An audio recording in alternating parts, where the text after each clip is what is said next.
I've got a really cool workout for you today. It's going to be kind of like one of my make shit up ones. These are inspired by people that I follow on Instagram who have some creative ways of moving, and I'm going to be incorporating it into my workout today. I am 5.5 months post-op when I'm filming this video, and I'm continuing to work on building up my glutes, building up my lateral hip stability, my overall core coordination, and I've got some moves today that do require a little bit of equipment, and I will give some alternatives. So if you don't have this specific piece of equipment, some other things that you may be able to use in your house if you don't have it. And also maybe it'll inspire you to buy a new piece of equipment that might be able to help you work out in different ways in your own home. So we're gonna start today with, I'm gonna start with my medicine ball today, or first. I'm just gonna move this out of the way. And this is a weighted ball. This brand is called Yugi. Yugi stands for You Got It. And this was a company actually out of Canada, and it never took off as much as I thought it would, and partially because one of the founders actually unfortunately passed away. And I think the overall brand sort of fizzled after that. The product still does exist. I think it's a really cool workout. You get a weighted medicine ball and you get a workout booklet that gives you movements, and there's 30 of them. You do them for a minute, you take a 10-second break, you do the second move and you have 30 different movements, and it's supposed to be basically a half-hour workout. So I really like them. I like these Yugi balls. I use it for a lot. If you don't have a Yugi ball, you could hold on to, if you have another medicine ball, a weighted ball. You could also just hang on to a dumbbell or kettlebell if you want. You could also use something like a bolster. It doesn't weigh very much, but it is a bit of bulk. And that part of what the purpose of this movement I'm going to show you is for balance training as well. And you're actually going to use a wall, and you're going to put, so I'm starting with my left foot on the wall, and I'm coming so that it's, you know, around a 90-degree angle. My other foot is out in front, and I'm gonna hold on to the ball fairly close to my chest. And what I'm gonna do is this is the starting position, and then what I'm gonna do is I'm gonna come up and lift that leg off, and then do a little bit of rotation as well, and then come back down and sort of do a little twist and turn, and come up and twist and turn. So I'm getting a little bit of, balance here, as well as some core activation. Now I'm not using my core breath here. I'm just moving and exploring some thoracic rotation. I'm getting some upper body strength because I'm holding on to this weighted object. Doing a little bit of twisting. The standing leg is getting a lot of work, requiring to stabilize me. And it's just a different way of exercising. Sometimes it's nice to shake things up and not do the typical. I get bored pretty easily, and I like to do cool,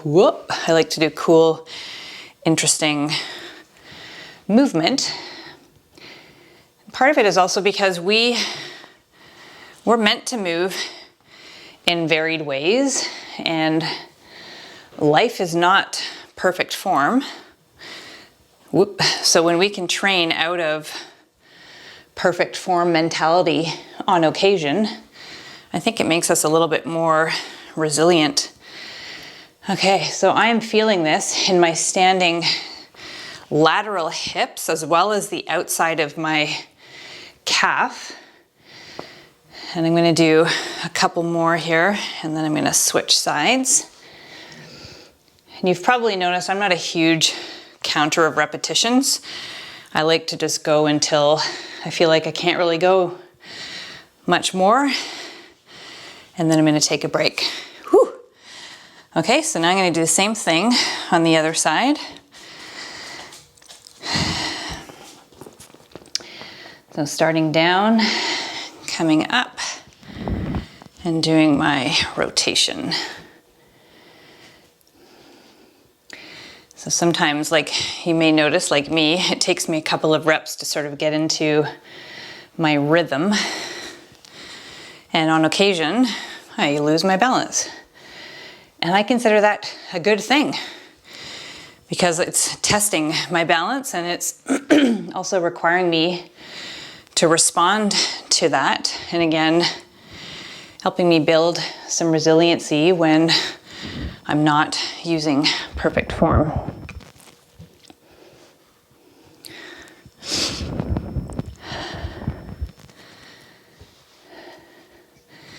And I'm just breathing here as I breathe. I'm not holding my breath. I'm not doing any voluntary pelvic floor activations. I'm just allowing my body to respond as it needs to.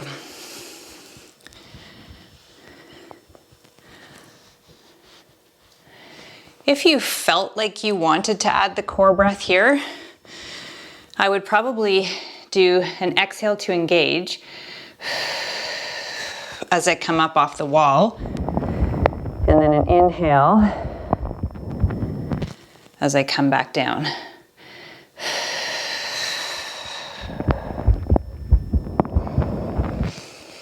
So that's if you were adding the breath, but I'm going to go back to not adding the core breath.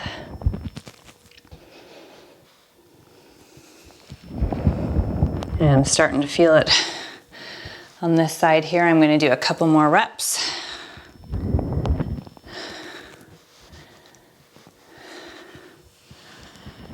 And I think that is good. Okay, that one's done. Putting that one back. Now, this is a fairly dense roller, so it's used for myofascial release. If you didn't have something like this, you could use a yoga block. You could use a log. Like if you had a log outside in your backyard, you could use a log. You basically want something. So what we're going to do is we're going to put this on the wall. Actually, I'm going to show you on this wall here. I'm going to put this on the wall and I'm going to press into this with my arm. Hang on, I just need to move my bench out of the way a little bit.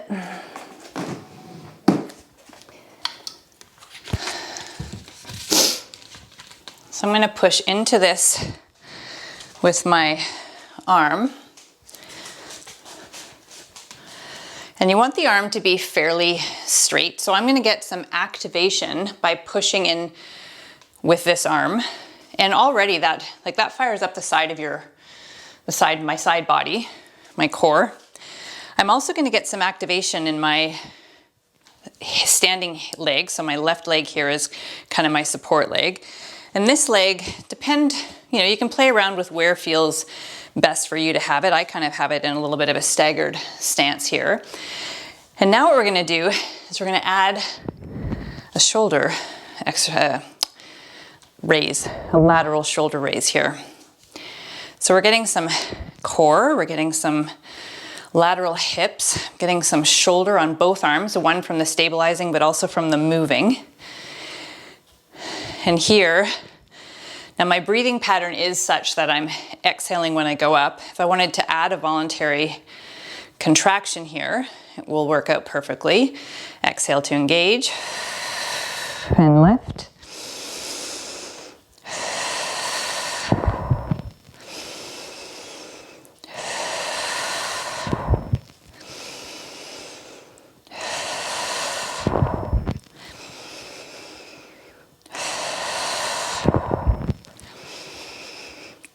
So I'm feeling a lot of activity happening in my upper back, into my shoulders, as well as my left leg that's providing the bulk of the support.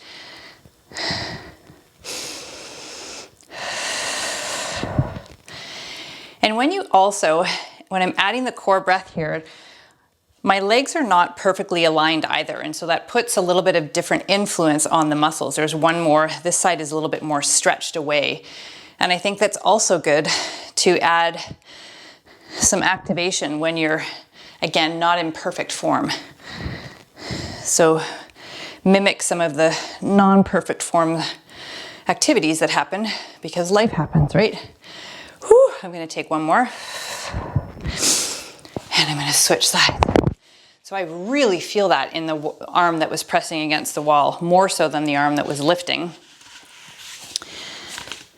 which I think again is pretty cool. So I'll get myself stationed here. Okay, and here we go.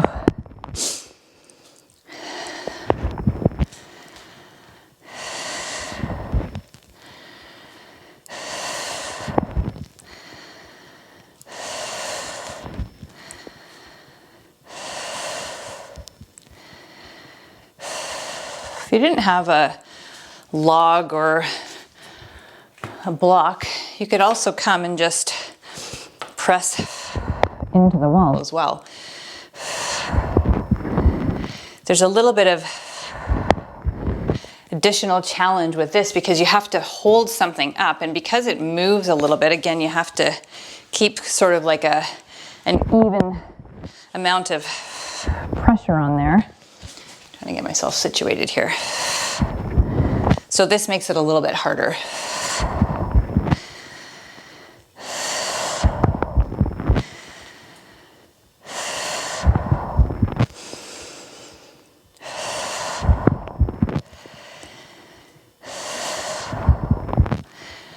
I think I'll do two more.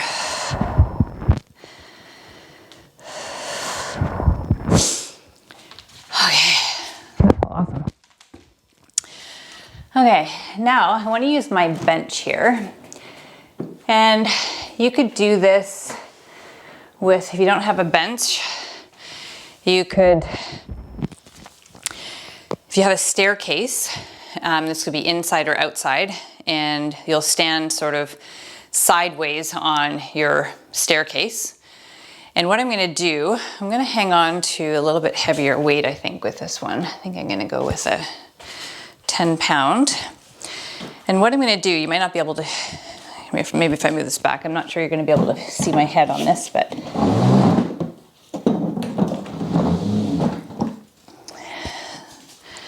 So I'm gonna stand up and I'm gonna do a curtsy lunge. So the movement is going to be to drop this toe down to the mat.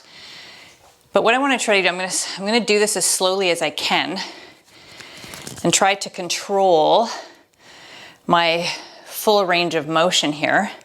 I'm not going to come down right with a flat foot.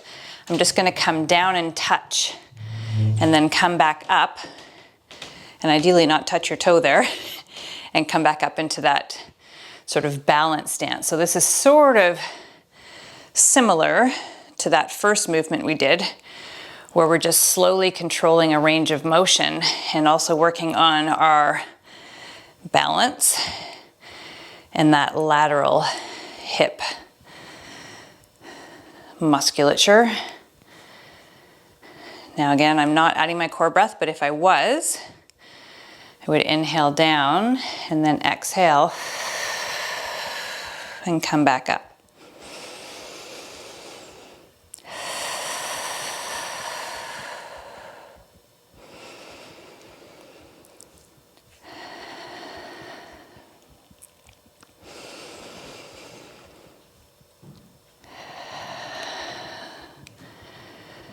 So my standing leg is on fire right now. And slower movements mean more time under tension. So, basically if I was to go faster through this and do more repetitions in a shorter period of time, sure, I think I need to take a break, I'm getting fatigued here. Sure, you get more reps, but the amount of time that your body is experiencing that load is less, and sometimes without control. So when you're going a little faster, you have momentum taking over. And these require a lot more control and concentration. I also feel this a lot in my upper back from holding this weight here. But I work out much more slowly and more controlled than I used to. Not that I was a spaz before, but I enjoy exploring a range of motion with more depth, I guess, than just doing the movement for the sake of doing the movement.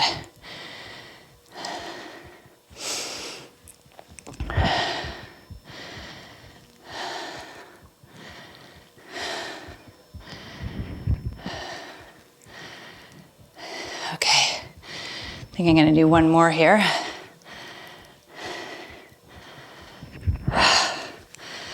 Awesome.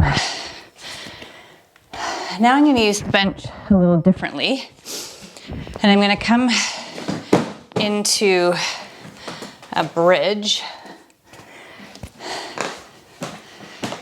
sort of in a bridge, and I'm going to use, I think I'm going to use 12 pounds here. Now remember, with weight, use what provides you a challenge, whether it's more or less than what I'm using. And don't use what somebody else is using just because that's the weight they're using. We're all different, and using a weight that's too light will not challenge you, will not give you anything for your body to adapt to. Using something heavier than you can manage well means you might be increasing intra-abdominal pressure more, you might be holding your breath, you might be faltering more. And again, faltering sometimes can be helpful, but especially with a heavier weight, it's not so safe. So I'm going to come down onto my back with my heels on my bench. And the movement I'm going to do, I'm actually going to hold myself in a partially raised bridge. So bridge, you'd be coming up a little bit higher, but I'm just going to lift my bum kind of like a hovering bridge. And then from here, I'm going to do some presses. So I'm going to start with my arms up, come into my hovering bridge, and then I'm going to do one arm at a time, again, so that it gives me an element of instability. You have to control yourself when you have one side doing a movement and the other side staying still, and also because that other side has a load, is holding on to something, makes it a little bit harder. So if you're going to add the core breath here, you would inhale down, exhale, and push up.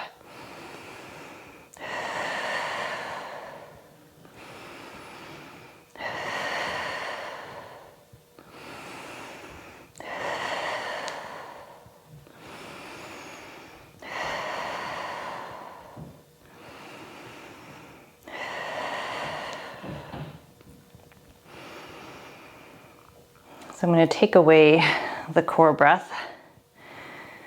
Sometimes when you get into more advanced moves, so after you've done the retraining piece and you're now getting back into more regular workouts, one, we want to give the pelvic floor an opportunity to come in and do its job, but also, especially when you have a certain pace, you start to inhale and exhale more, maybe more frequently than you would, and you can start to feel a little bit lightheaded.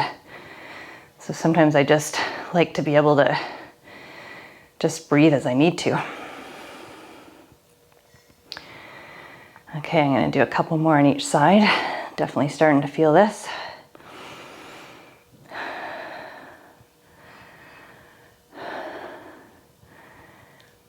And this will be the last one.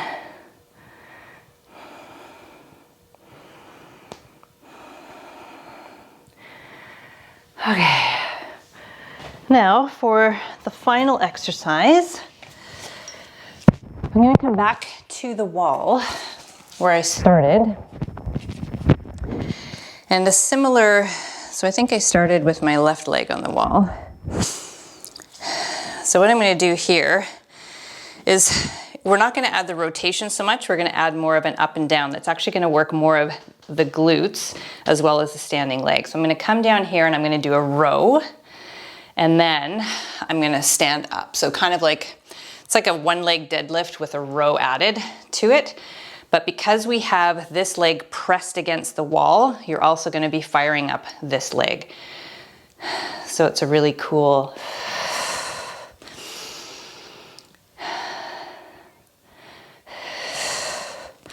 so in this one, I actually feel like I want to add the voluntary pelvic floor activation when I do the standing up, not so much when I'm doing the row. Sorry.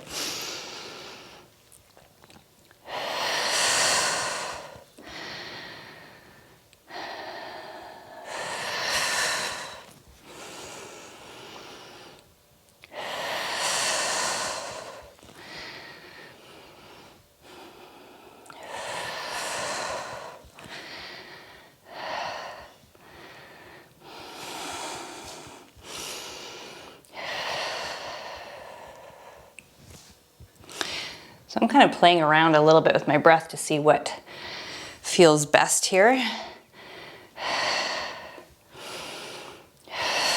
And I do like, whew, so I can feel it in both booties there. I kind of like the voluntary activation a bit on both of those, but again, it's a lot of movement to be breathing through forcefully like that.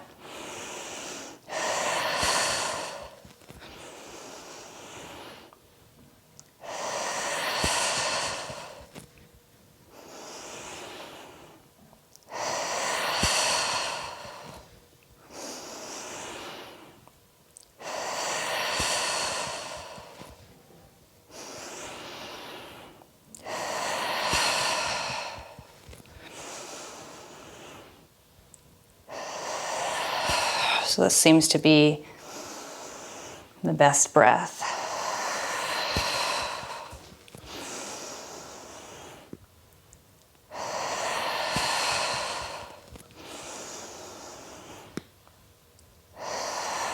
And I'm going to do one more.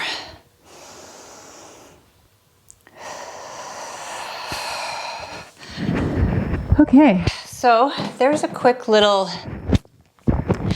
kind of different, kind of innovative move. Get a little bit of a sweat on, get some activation of your pelvic floor, and also a whole lot of the surrounding musculatures. I've got my back, my shoulders, my core, my lateral hip, my booties, and even into my calves in this workout. So let me know what you think about this one. Thanks for working out with me today.